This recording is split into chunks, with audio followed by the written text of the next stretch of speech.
Welcome to this edition of World Crisis Radio. This is Webster Tarpley speaking to you from a windy Washington, D.C. The March winds have taken over now as we go towards the springtime, which is expected later this month. But we're also expecting the Ides of March, the 15th of March. And for the first time in quite a while, we're able to put out the watchword, beware the Ides of March. And this applies to the financial situation.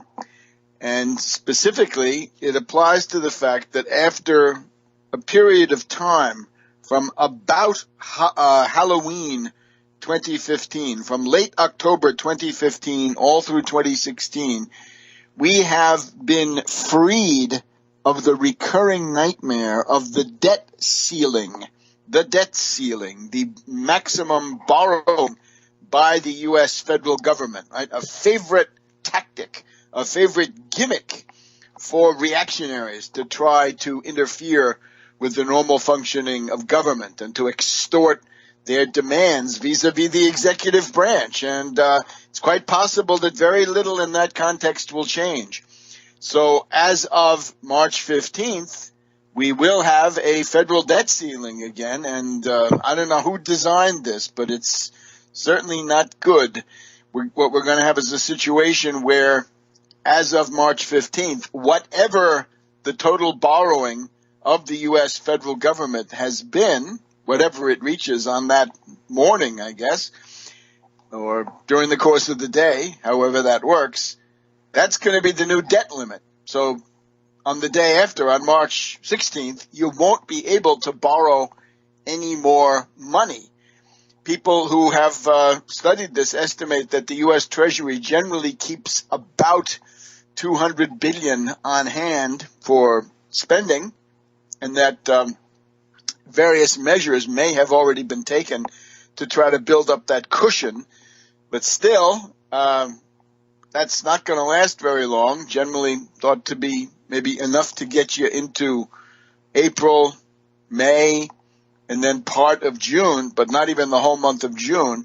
And that if nothing else is done, and if you decide to take this debt ceiling seriously, then you're going to have some kind of a crisis in the middle of June, if not sooner.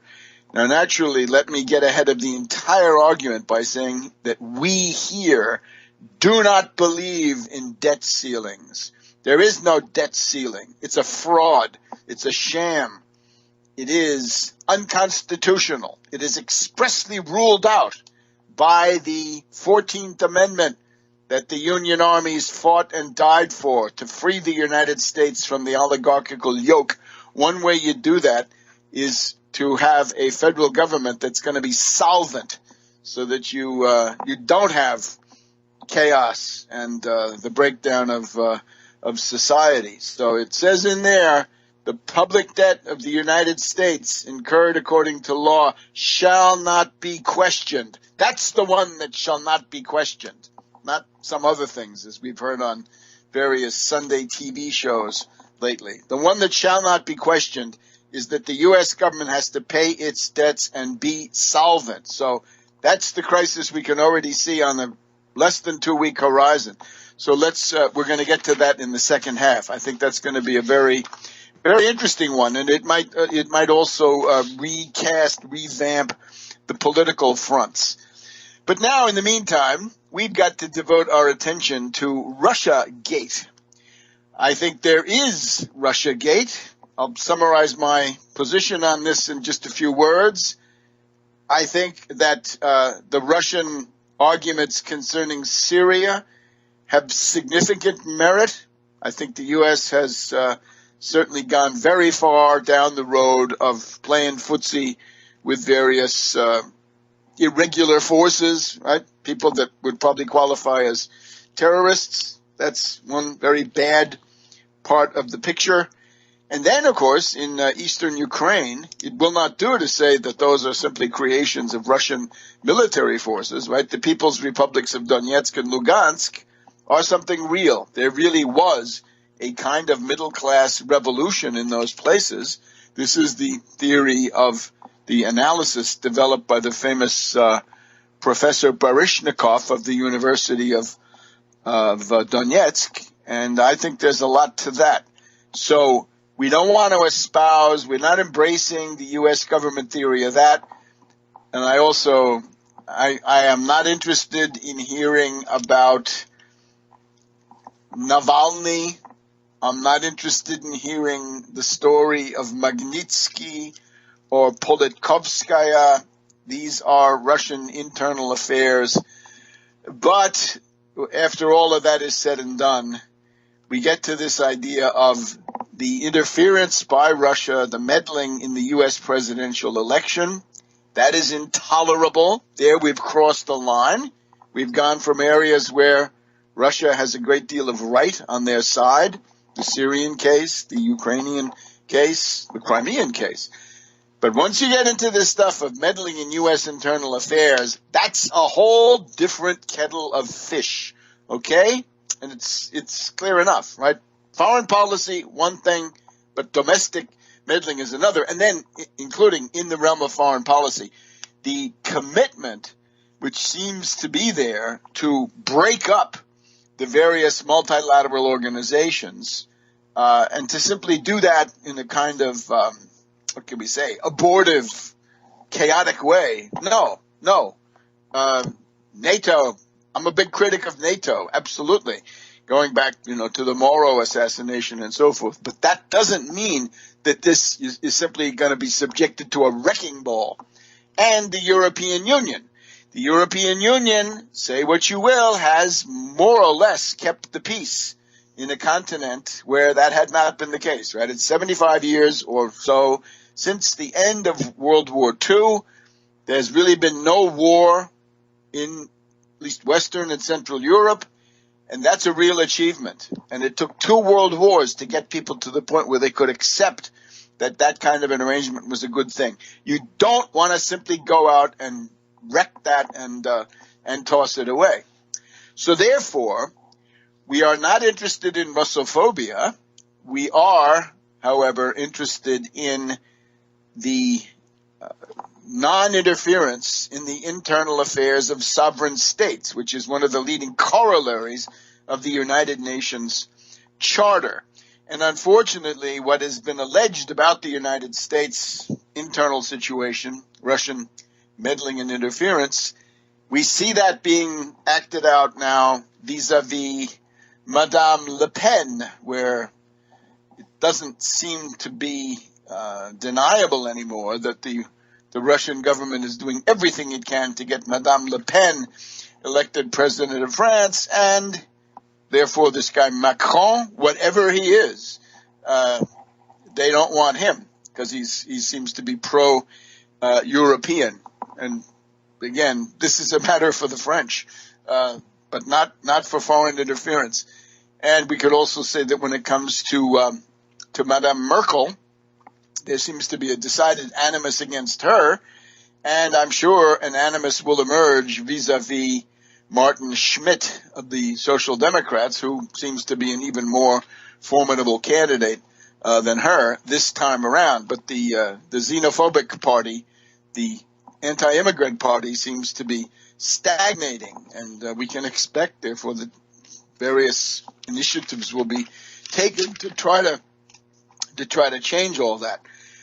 So let's just look at where we stand right now. There is a large pattern of meddling. Welcome back to World Crisis Radio. Webster Tarpley here in Washington, D.C. Now remember, to partake of this analysis between Monday and Thursday, there's a daily program that you need to subscribe to. It's called The American System, and you can find this at americansystem.tv, americansystem.tv, and for a token contribution, a cappuccino or a frappuccino at most, you can hear this Monday through Thursday evenings, right? And that keeps up with a lot of detailed news that we cannot cover here in our 80 minutes on Saturday, again recorded on Friday.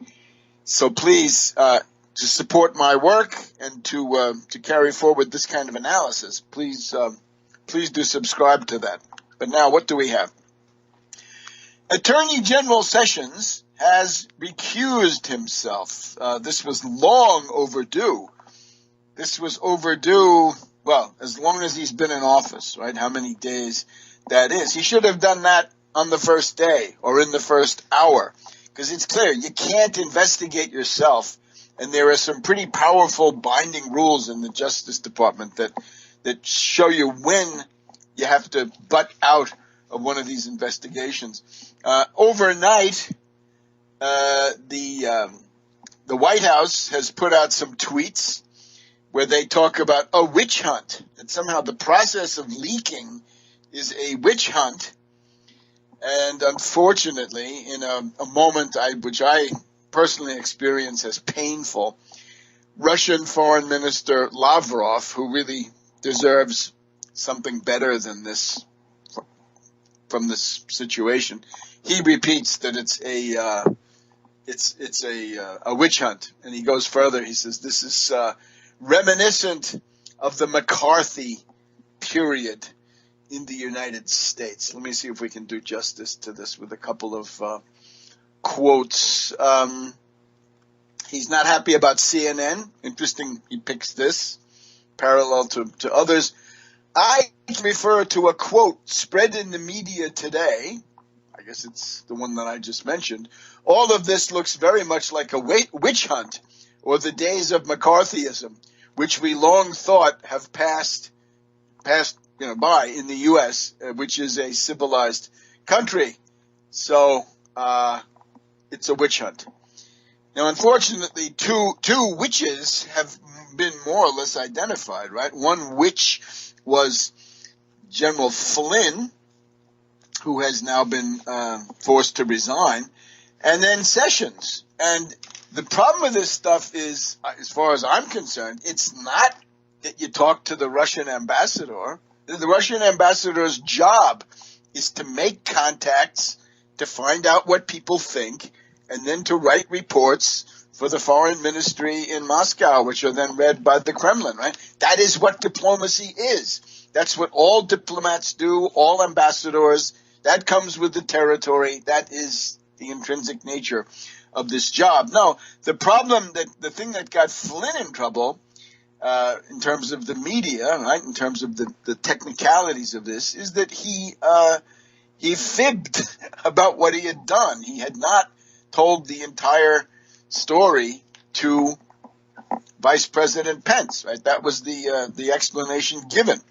And similarly with Sessions, well, with Sessions, you've been able to see his testimony during his own Senate confirmation hearing, when he should have been acutely aware of what a sensitive topic this was. He simply denied that he had any contacts with Russian officials. And this is now, I think, broadly acknowledged that this was not the case. Now, where that lands Sessions, I don't know, because the Justice Department itself, if there were some action to be taken there about testimony that is not the whole truth, that action would have to come out of the Department of Justice. So I don't know where that leads us, but in political terms, you will have seen Congresswoman Pelosi coming forward and saying that this is actionable, that he dissembled, that he didn't tell the entire truth to the committee, and therefore he should be punished for that. We've also got a couple of senators from that same committee who want him to come back to the committee now and answer more questions. And you've also got all sorts of people who say, first of all, the Democrats say he should resign. That would be Schumer. That would be Nancy Pelosi. That would be Elizabeth Warren. That would be Eliot Engel. That would be Elijah Cummings. So they're all saying it's time, and I think there's a list. By now there's a list of more than 100 Democratic members of the House who think that he cannot serve, right? Because in a number of ways you'd say this is going to be such an important part of the national security that, can you really be the Attorney General if you're cut out of that entire area? The Republicans, who had been stubbornly resisting any investigation, have now been forced to say, well, he should recuse himself, and now that he's done it, that would be Jason Chaffetz, that would be Majority Leader McCarthy of the House Republicans, that would be people who have a political stake. Barbara Comstock here in the D.C. suburbs says he should recuse himself. Raul Labrador, Amash, some others, right? They all say it's good that either he should recuse himself or it's good that he did. But now, where does this all lead us? He's hanging there, right? Sessions. The most important thing, I think, in the past 24 hours is Congressman Adam Schiff, who is the ranking Democrat on this House Intelligence Committee. And he's jousting all the time with Congressman Devin Nunes, who is the Republican running that committee. And I'm afraid Nunes does not inspire confidence, because he's the guy who says there's no Russiagate story, there's only a leak story, and we're going to investigate the leaks, and we're going to ignore the question of Russiagate.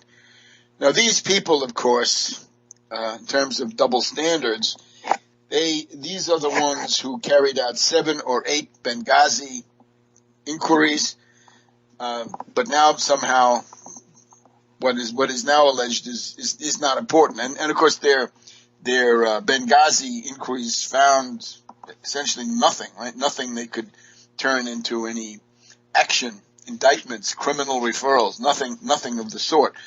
But here's the problem. What Adam Schiff now says is that when Comey, come back to World Crisis Radio. Once again, it's Webster Tarpley here in Washington, D.C., March 3rd. Now, the most important development, I think, of the past 24 hours is the statement coming from Congressman Adam Schiff. He's a Democrat from Burbank, California, and he is saying now in multiple interviews that Director Comey of the FBI is systematically withholding information from at least the Democrats, at least from Schiff, the Democrats on the House Intelligence Committee, and that this is intolerable, this is unsustainable. Now, notice, this is simply, I'm not going to tell you this. Here, we'll listen to what Schiff says. Here's a quote from Schiff. This is the Los Angeles Times, his hometown paper. We cannot represent to the American people that we're doing a thorough job if the Department of Justice or the FBI is unwilling to tell us what indeed they've looked at, what leads they have followed, where they have found substance, and where they have not. Otherwise, Comey continues to decline to answer many of the questions. This reticence by Comey cannot persist. If we're going to do our job, says Schiff to the Los Angeles Times, if we're going to do our job, the FBI is going to have to fully cooperate with us. And that means they cannot say, we'll tell you about this, but we won't tell you about that. Now, this is a well-known pattern with Comey, right? He's the guy who was well aware of the Russiagate problem, in other words, the reality of the meddling. He knew this during the months leading up to the election, after the election, and he was quite often the one who would not go in public and say something about it. He wouldn't join the other intelligence agencies and call this to the attention of the public. Now, the obvious next step, which Schiff refers to, is if he's not going to do it voluntarily, if Comey is not going to divulge the results of this investigation, then he'll have to be subpoenaed. He'll have to be compelled through compulsory legal process to tell what he knows. And I think I commend this to the attention of people who go around prating about the shadow government and the deep state. Who is doing what to whom here? I think it's pretty clear that the deep state, in this case, is not doing anything against the current president, but he's actually attempting to run interference. I think that's pretty obvious. So what does this leave us with? We have the House Intelligence Community investigation, where Congressman Devin Nunes thinks that the big danger here is that there's a slippery slope and you can't start exaggerating. Remember, he thinks there is no Russiagate, is what he really thinks, that there's only Leakgate. So the leaks are the problem, not what the leaks are revealing. This contrasts with what Putin said last autumn, right? Because he said, I don't care how the information gets into the public. I only care about the content. Well, so be it. But that's not what Nunes is saying now. So we've also got Burr, Senator Burr. Now, a lot of people have given up on Senator Burr, right? That he's a partisan Republican and he'll never do anything serious to investigate. For some reason, David Remnick of The New Yorker was on cable television the other night saying, no, don't give up on Senator Burr. But here's the main problem. The FBI investigation is directed by Comey. Up until a day ago, Comey was acting under the instructions, presumably, of Sessions. So we've had a period of several weeks in which Sessions has been able to impart his, what can we say? He's gotten his fingerprints all over this, presumably, and has, to some degree predetermined what's going to happen down the line. So that's the FBI investigation. And now it's going to have to pass into the hands of some deputy of Sessions once that person is confirmed. But the deputy of Sessions is still not that far from Sessions. So I think at that point you probably do need a special prosecutor. In terms of both Nunes and Burr, these people were contacted by the White House and asked to go out and talk to reporters, to newspaper people, media people, journalists, and knock down the story. In other words, to disparage the seriousness of this entire thing, essentially to tell the press there is no such thing as Russiagate. So if you look at the House intelligence, no confidence in Nunes. You look at the Senate intelligence, no confidence in Burr. And then look at the FBI. And with Comey, right? Comey's partisanship is couldn't be clearer than the nose on your face, right? Going back to that landmark letter that he put out to the public at the end of October, which many would say was the single greatest factor in determining the outcome of the investigation. We also have these other problems, right?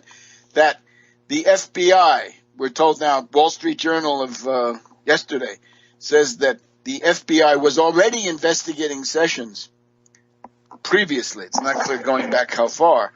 But there's a period of time of about 7 weeks between the initial Senate confirmation hearing for Sessions and his finally recusing himself. The FBI was content to let that all go on, which is something that raises a lot of eyebrows. So what we have is we have a government where in the White House you can be Flynn and you can stay in your post for 2.5 weeks after the acting attorney general, Sally Yates, warns the executive branch that you may be blackmailable. That doesn't seem to impair your effectiveness for 2.5 weeks. And with Sessions, it's even more. It's 7 weeks after his initial testimony. So this is not reassuring. This is troubling. Now, here's a really interesting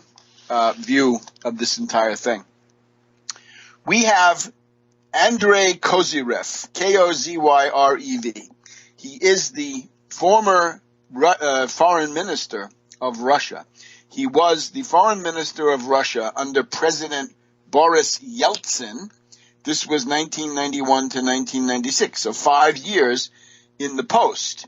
And on MSNBC Andrea Mitchell's show, he first of all said, Ambassador Kislyak is a complete professional from the technical, professional, administrative point of view. He's a great ambassador, well-known diplomat, right, prestigious, and so forth. And he said, given that, if you listen to what Sessions says, right, when Sessions describes the content of his recent conversation with Kislyak, Sessions actually says, I told him I had been in Moscow in 1991 as part of a Christian evangelical group, something like this, and so forth, and that he remembered certain things. Welcome back to World Crisis Radio. Webster Tarpley here in Washington, D.C. So, very interesting insight from the former Russian foreign minister, not under Putin, but under his predecessor, Yeltsin, 1991 to 1996. And he tells Andrea Mitchell on MSNBC, this is Foreign Minister Kozyrev. He says, I'm the guy who promoted Lavrov. Lavrov owes his career to me. Kislyak owes his career to me. He says, but here's the thing. As the consummate professional he is, what Kislyak is going to send back to Moscow is not just what was said. The first thing, he says, the first thing he's going to put in his diplomatic cable is, here's what was not said. When I talked to Sessions, this is sort of reconstructing the way Kozyrev sees it. He says, when he talked to Sessions, Sessions never said anything about, we know what you're doing and you should stop it. He actually said, if you were really indignant about this, right, before you say hello, before you shake hands, before you sit down, before you exchange any pleasantries, the first thing you'd say is, stop it. I know what you're doing. Stop it. So he said that's going to be the headline of the diplomatic cable, right? That the people that I'm talking to, right, in this case Sessions, are not protesting. They're not indignant at all. So therefore, he says Kislyak would then write in the cable, we can get away with it. We're getting away with it, right? Because nobody's telling us to stop.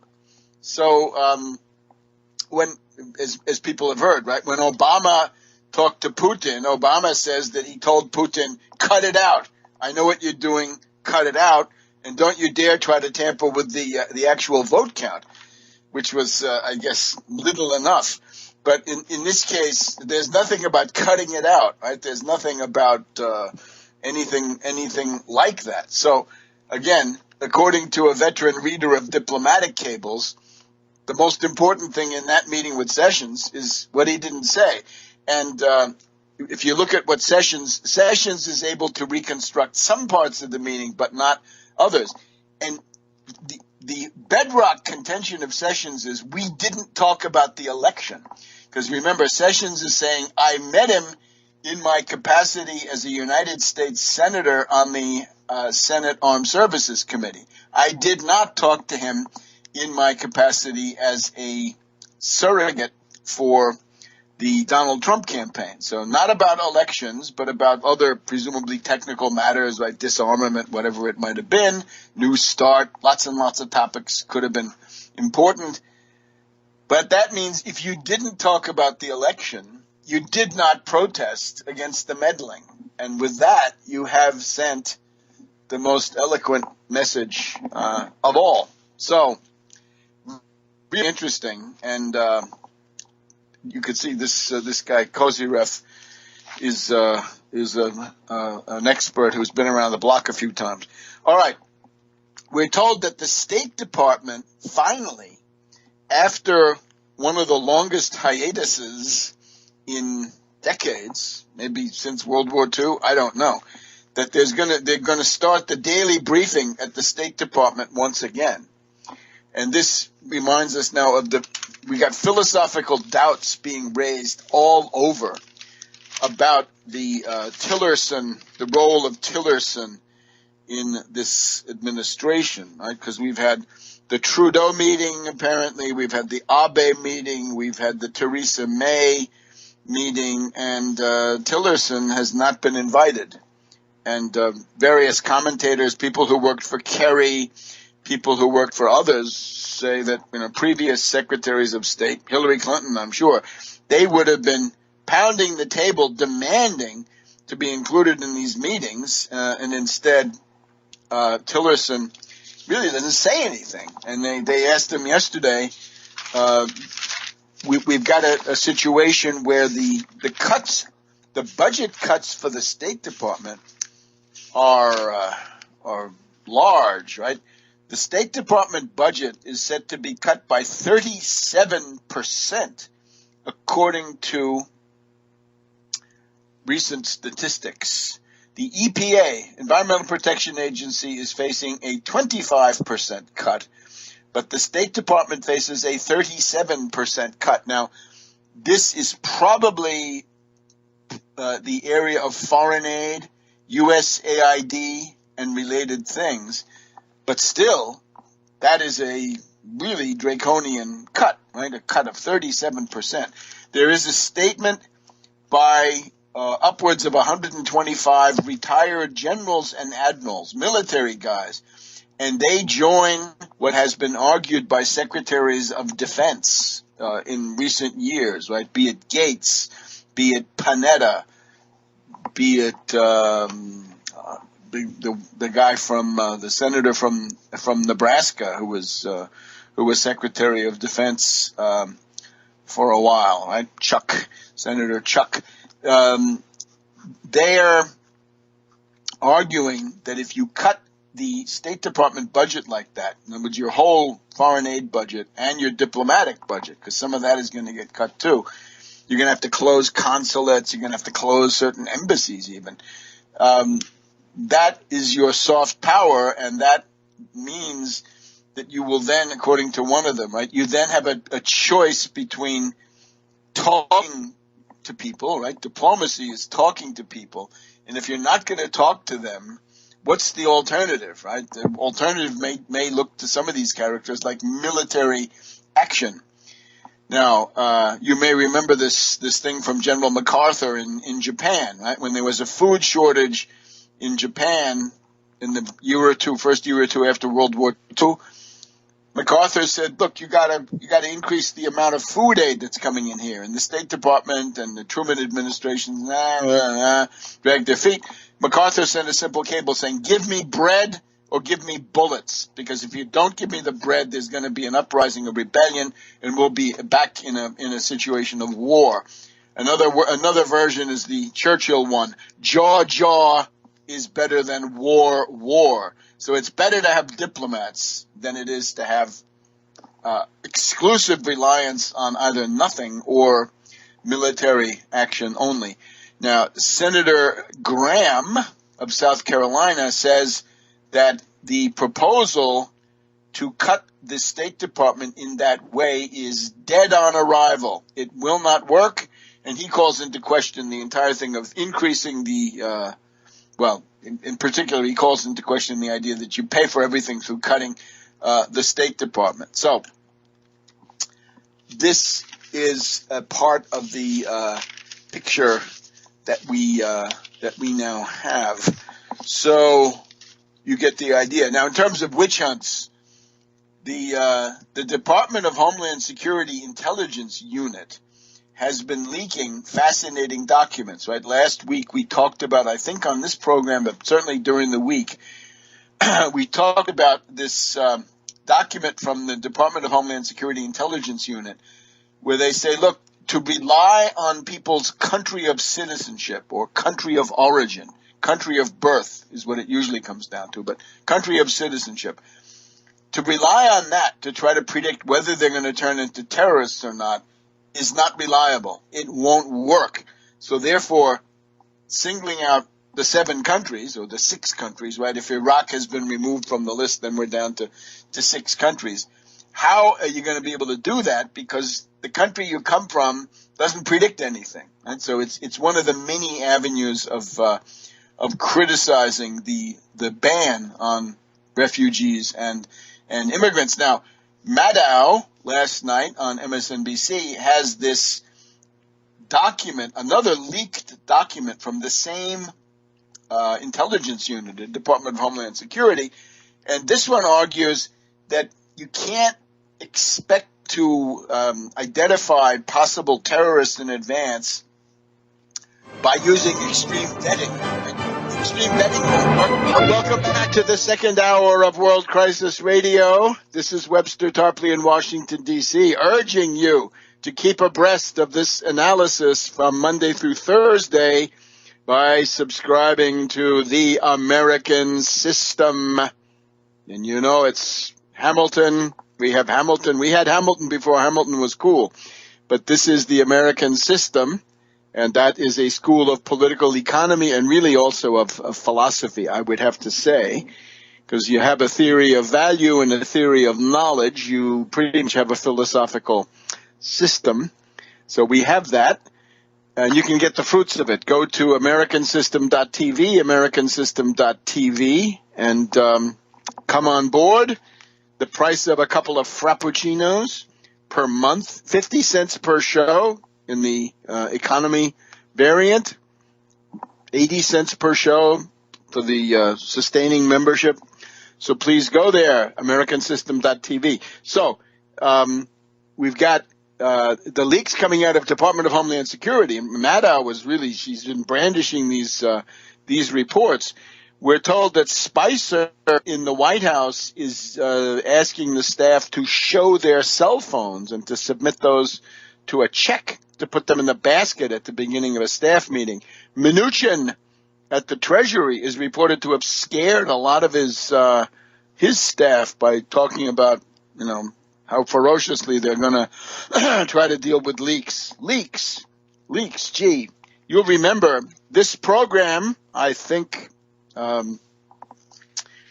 with a certain advantage compared to other kinds of political analysis. We made it clear that there was going to be a wave of leaks, not because we know anybody, but because of the precedents. And what's the precedent? I have here the Memoirs of Richard Nixon, R.N. The Memoirs of Richard Nixon, 1978, Grosset and Dunlap. And here on page 386, 387, 388, Nixon tells us about the leaks that plagued his administration and how he introduced a wiretap program. Let's just sample some of this so you get the idea. And, of course, this did not end well. This led to the plumbers, and this led then to all kinds of woeful consequences for the country, for this administration, for this White House, for this president.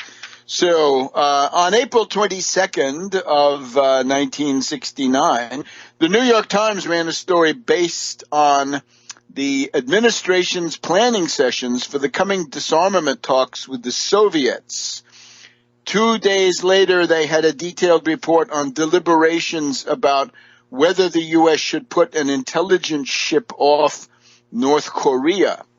The next day, the Times reported a leak from reliable sources on U.S. negotiations with King Hussein of Jordan at that time. So here's what Nixon then writes. I talked with Edgar Hoover, J. Edgar Hoover, and John Mitchell, the Attorney General, who later ended up in the clink. John Mitchell about this problem.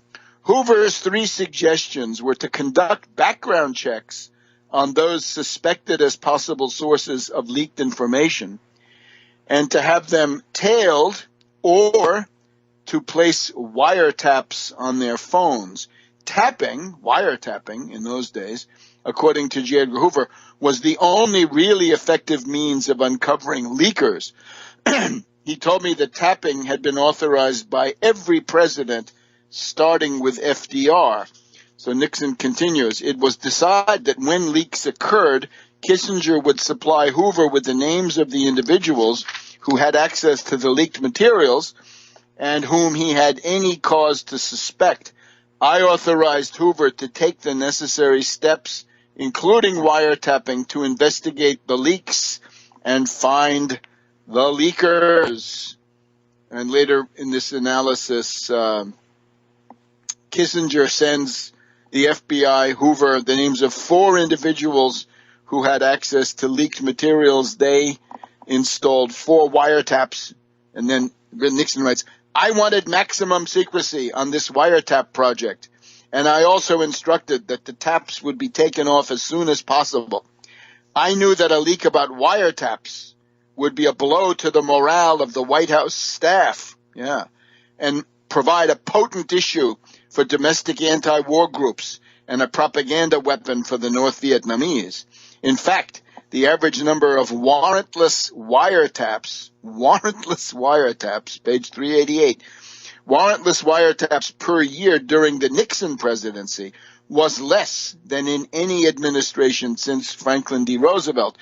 But I felt that what previous presidents had done in this regard would matter little if the press and the anti-war activists found out about what Nixon was doing. And when you go into the third person about yourself, this is often not a good sign. Now, this really, it didn't work.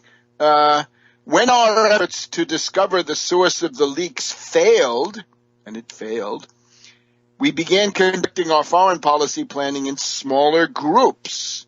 It's ironic that the leaking did not lead to more open government. It invariably forces the government to operate in more confined and secret ways.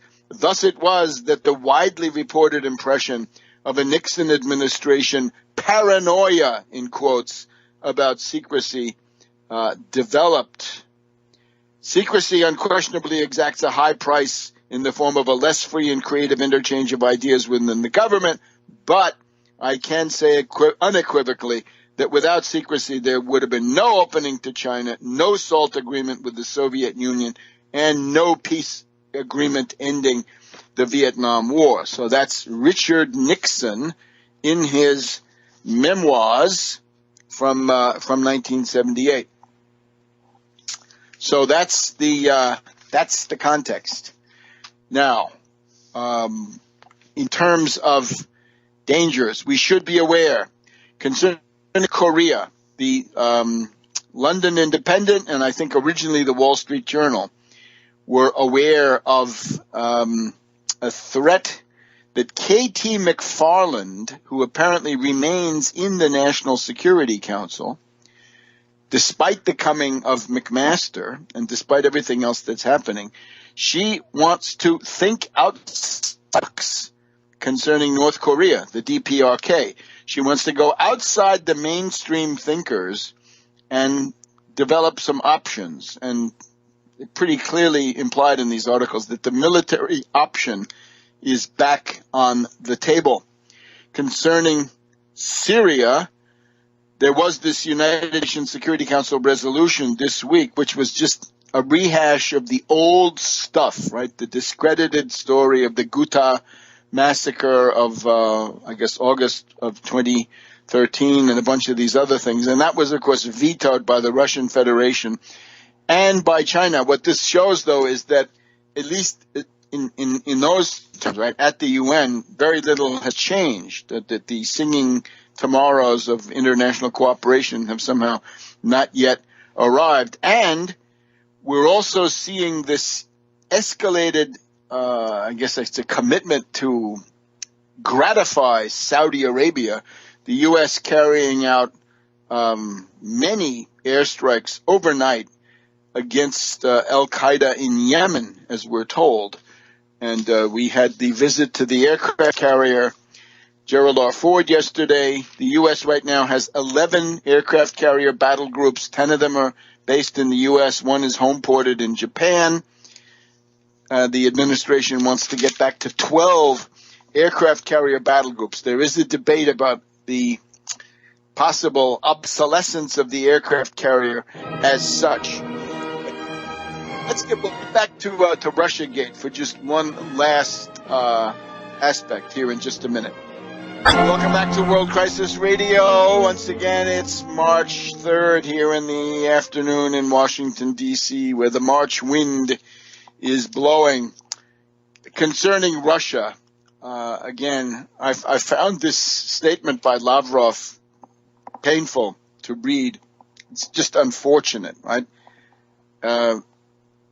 This decision to go ahead and try to interfere in the U.S. election, this was extremely unwise. This was extremely ill-advised. It was reckless. It was irresponsible. And worst of all, I think by now it's clear, it's a failure. It's boomeranging big time. And I would urge Russia to turn away from that, right? I have proposed a constructive basis of international cooperation, which is that the U.S. and others should essentially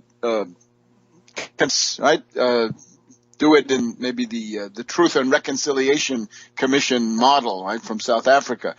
But the NATO side ought to say, okay, we have run revolutions in the past, we've overthrown governments, we've meddled everywhere, including in Russia. And we're going to stop doing that, right? We're going to make a nice definition of what a color revolution is and do that in an objective way and say, we now repudiate this as as a tool of foreign policy. The other one then is that Russia comes forward and says, okay, we too have sinned. We have engaged in hybrid warfare and we have done cyber meddling and we have essentially and catalog all that stuff. So truth and reconciliation, both sides come forward and say this has become a major irritant in international affairs. This has gone far enough. It's time to stop this. Both the color revolutions and the hybrid warfare must cease. Schluss. Enough.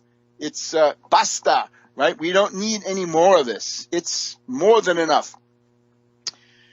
What I thought of Nikita Sergeyevich Khrushchev. Nikita Sergeyevich Khrushchev, of course, in his own way, a populist, right? That was Khrushchev's big deal, right? That he was a populist back in the Cuban Missile Crisis. So he looks at his nuclear weapons situation and he says, "Oh my God, I'm way behind. What can I do?" So he says, "I'll do a bold move, a reckless move. I'll put some medium-range missiles into Cuba, and with that, I will have redressed the balance. I'll be back, in a situation of approximate parity in terms of, the throw weight on the targets and so forth, right? So with one quick stroke, I can catch up with the U.S. Now, he didn't last too long after that. It's about 2 years after that, right? So from October 1962 until October 1964, Khrushchev stayed in power after the Cuban Missile Crisis. But in October 1964, Khrushchev was vacationing in the Crimea, always very unwise. The Presidium of the Soviet Communist Party voted him out of office. They refused to allow him to plead his case to the Central Committee, and he was retired as a private citizen. So the official word on why he was ousted was because of his harebrained schemes, half-baked conclusions, and hasty decisions. The hare is H-A-R-E, like the rabbit, more or less, right? Harebrained. Harebrained schemes, half-baked conclusions, and hasty decisions. They had granted his request to be relieved of his duty, and that this was all on the up and up. So there's then an editorial October 17th, 1964, Pravda, the daily of the Soviet Communist Party. And they say Khrushchev was guilty of subjectivism. Subjectivism. In other words, he didn't wait for the laws of social development to take over. He thought he could pull a fast one, right? Subjectivism and drifting in communist construction. They repeat that he's guilty of hare-brained scheming, guilty of immature bragging and phrase-mongering commandism, and also guilty of intolerable armchair methods, personal decisions, and disregard for the practical experience of the masses. Okay, so harebrained scheming. And I think whoever sold this to Putin, whoever wanted this, right, and we have some ideas, right, some material has come forward indicating who in the Kremlin wanted this. This is just a bad idea, right? I know they did it in Estonia and the Baltic states, but this is different. This is Washington, D.C. And what you're seeing is a big backlash of anti-Russian sentiment. There's no doubt about it. And the point, though, is you have to get to the bottom of this entire thing. But that should not become the basis for some new era of Russophobia or something, because whether you like it or not, you're going to have to coexist on the planet with Russia.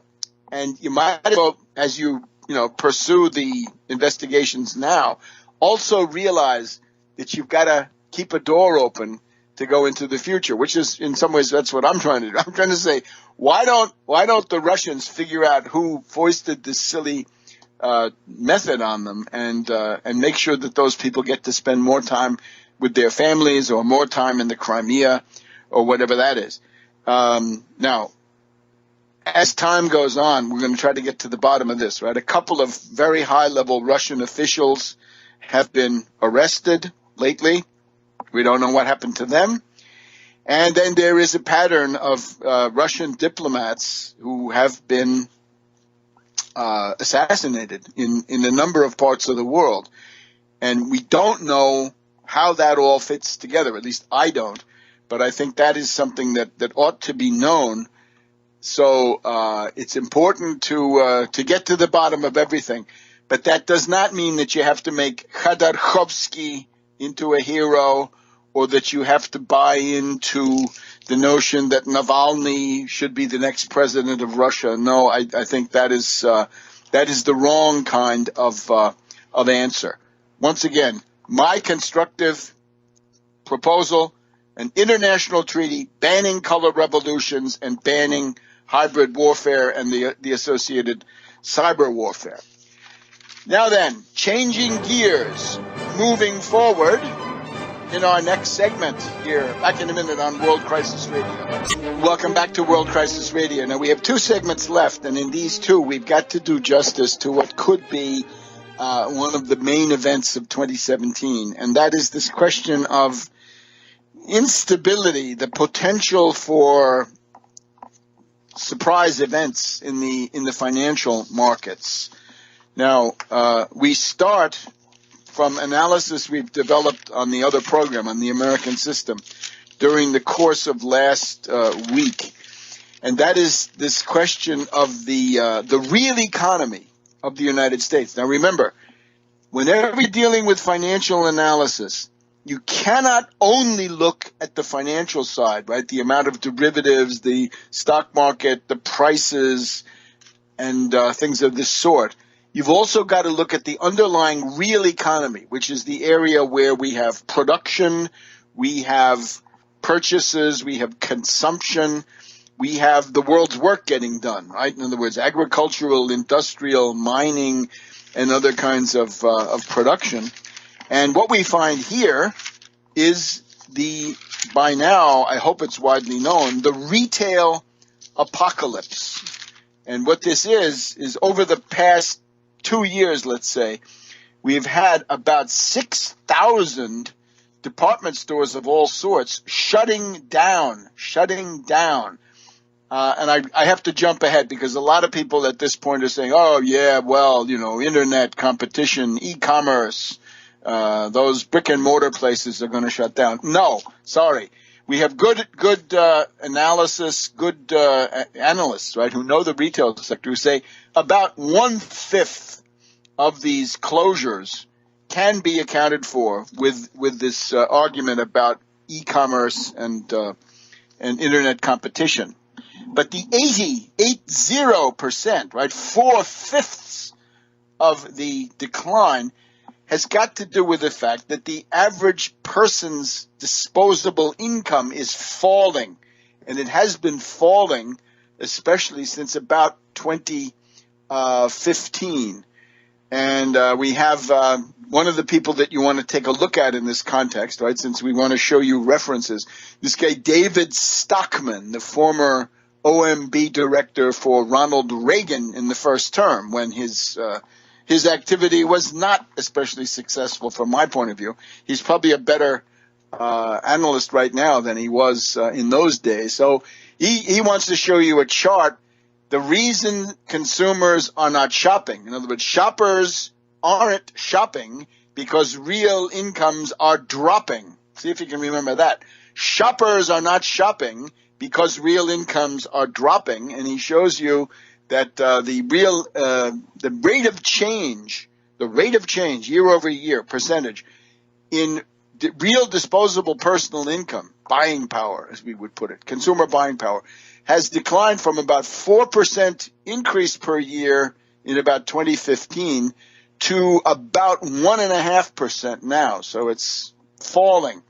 And we're told that these are the people who it's essentially the American consumer is in bad shape, right? According to some formulations, is essentially on the rocks, right? Becoming extinct. So that's what you're looking at here, right? So this is a real economic phenomenon, and the number of jobs, as far as I can see, the job losses are in the area of 50,000 per month in the past couple of months, 40 to 50,000 per month. And let's just tick some of these off. Got to start with Walmart because this will impress people, right? Walmart has announced they're closing 269 stores around the world. They're closing 154 stores in the U.S., and that's after a round of cuts that they had earlier. By the way, Walmart, what do they have? 6,363 in the U.S., 6,363 in the world. So 4,672 U.S., 6,363 world as of January 31st. All right. So this is shrinking, right? Macy's, their stock is down 6% today. They have cut 140 stores. Sports Authority went bankrupt. 450 stores closed. Kmart, 70 stores are closing. Sears, 140 some odd are closing. Aeropostale, bankrupt. All 174 stores closing. Ralph Lauren, 50 stores closing. The Limited, bankrupt, all closed. American Apparel, bankrupt, all closed. Office Depot is shutting down 700 stores. They have not been able to merge with Staples. Family Christian Stores, a bookseller and purveyor of devotional materials, right? 85 years in business, right? Somehow got through the Great Depression, I guess, but not now. 240 stores, all of them closing. JCPenney closing 140 stores. So, this is something to worry about. This is a real problem, and it has to do with the tremendous crisis which is overtaking the U.S. consumer, and it's not simply a world of singing tomorrows because we've got this situation of e-commerce, right? So this is a very, very serious matter. So what we're trying to point to is that there's a contraction in the levels of activity, economic activity in the underlying economy. Now, obviously, I don't believe that an economy can be based on retail sales. The problem is you're dealing with the U.S. economy, and this economy is 2/3 and more, 70% usually cited. It's based on consumer spending. So what do you do then if the anchor department stores and other key stores of various malls are shutting down? That indicates that this economy, such as it is in trouble. And this would have to be addressed. But notice, what we hear from the government is, we're saving 1,000 jobs here in this factory. It's all this blue-collar production. And there is a reason, to give special attention to that, no doubt about it. But you cannot then simply ignore the fact that the entire retail economy is being decimated, because this is a service economy. It has the retail part is really key. And if that is dying off, then you're in trouble. So the underlying real economic situation, not too doggone good, right? Let's make that clear right here at the beginning. Real economy not doing well. Okay? So what are the trigger points that might cause an involution? First of all, the stock market is very, very high. The stock market is running at price earnings ratios that are now 25, 26. So it means the price is 26 times the earnings, and that is not sustainable. Like, that's way over. That's like 10 or 11 points over the historical average of about 14 or 15. So it is very high. It's up about 15% since the election, and we had it go over 21,000 earlier this week. I believe it is now back down again, below 21,000. Let's just take a look here. The markets by now, it's at 21,005 or 21,006. So we got to see where is that headed, and that will be our last segment here on World Crisis Radio. Welcome back to World Crisis Radio. We're hurrying to try to get this analysis out. Beware the Ides of March, and beware the economic and financial situation in general. When I reeled off all of those store closings, right, and again, the 6,000 is an inclusive figure that goes back a ways. Sears has declined from 3,550 stores 7 years ago to 1,350 stores, right? So 2,200 stores closed. I mean, that's significant, right? And this is something that's been around for a while. How about this one? H.H. Gregg. Okay, H.H. Gregg is closing 88 stores. This is based in Indianapolis, and they have a lot of stores in Pennsylvania, things like this. What do they sell? Appliances. Now, if you're going to buy a refrigerator or a stove or a dishwasher or a clothes dryer or a laundromat, are you going to buy that online? Aren't you going to want to go to a showroom and see it and open it and check it out in some way? So I think the crisis of H.H. Gregg, although it's not as bad as some of these other ones, indicates that what I'm saying is true. In other words, that it's not just e-commerce, because I can't imagine somebody saying, I don't want to go to the showroom. I want to just buy a refrigerator or a stove or a hot water heater. I just, I don't care. I'll just buy it online. So no, not that. Now, what is happening? And again, I'm indebted to this David Stockman, to a couple of others, right? Some analysts who appear on CNBC. This has now gotten to the center of attention. From about Halloween of 2015 until the 15th of March, in other words, 10 days from now, the federal debt ceiling was suspended. It was out of the picture. It was going to go up as much as it needed to go. The federal government could borrow everything it needed, but the whole thing is going to be reinstated, reimposed, kicked back in on March 15th, 2017. At that point, it becomes binding at whatever level the debt has risen to by that point. So that means the debt ceiling is going to be back with a vengeance, and you're going to find that you won't be able to borrow above the level of March 15th. So on March 16th, you're going to start running out of cash. And again, $200 billion usually on hand. Can that get you in through May? Can it get you into June?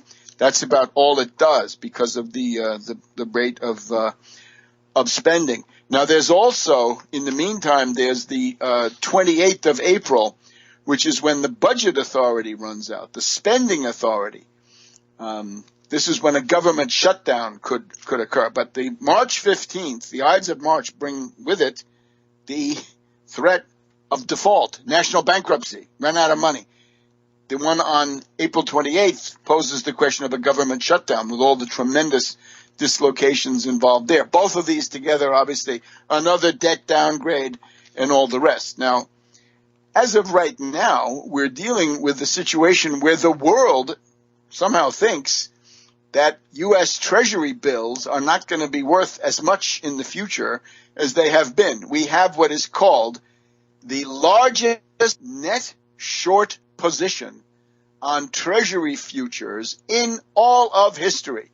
So the biggest net short selling position on U.S. Treasuries in all of history. So it means somebody thinks this is going to go down, so therefore they're selling it in advance. Now, various analysts, one here from Jeffries, quoted by CNBC, says, yeah, we have to realize that there's this largest net short position on Treasury futures in history. How will that unfold? And what will that mean? There have been expectations that the president would deliver evidence of concrete progress on his fiscal programs, especially tax reform and tax cuts, but that does not appear likely. And sure enough, there was no detail on tax cuts, tax reform in this coming in the speech on Tuesday night, right? The one that we've just heard. So what that indicates is the Obamacare repeal and replace, especially the replace part, seems to be an impossible task for the Republicans. They can't figure out how to do this because anything that will get a majority of their caucus in the House will not get the necessary votes in the Senate. And that's all within the Republican majorities, right? That's their issue, right? They have told these anti-government stories for so many years that a lot of people have believed them. And the political penalty of abolishing Obamacare with no replacement is devastating for them. And the smart ones know that. So if we get to a situation on March 15th, will these Tea Party characters, these anarchoids, as I always see them, are they going to say, hell no, we will not vote to borrow more. We're going to drive the U.S. government into bankruptcy and default because we don't want to increase the national debt. You know, that's quite possible. This is the big issue, right? Stockman says everything will grind to a halt slowly over some weeks. Everything will grind to a halt after March 15th. Now, his idea is based on the mentality of these Tea Party characters who say, hey, we've been making promises. Give us the House and we'll do something. They got the House, didn't do it. Give us the Senate and we'll do something then. Got the Senate, didn't do much. Give us the presidency. Now you've given us everything, including the Supreme Court. Now we have to deliver. And deliver, in the minds of these characters, means deliver on this inherently magical, contradictory, and highly destructive ideology. So if they can't pass an increase in the debt ceiling, even with Democratic votes, right, it's possible, then there will be literally hell to pay. So that's the Stockman thesis.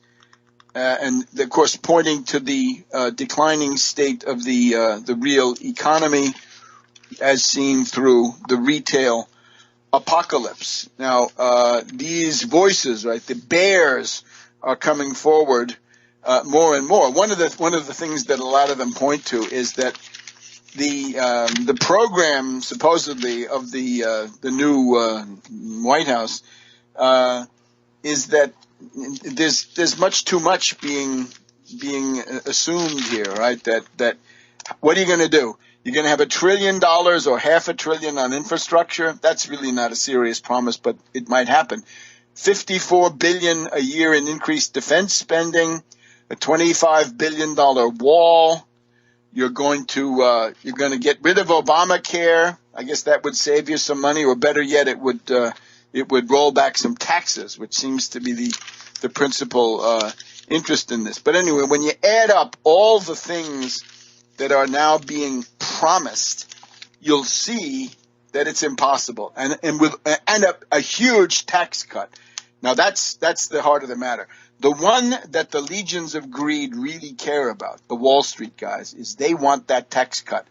It is generally considered that the stock market as it is now prices in a generous tax bonanza, a tax windfall for the most affluent. But the way that it has to work, because of this budget reconciliation angle, the strategy that they've chosen to try to roll back to destroy Obamacare, is they want to do Obamacare first, then the budget, and only then do they get to the tax reform.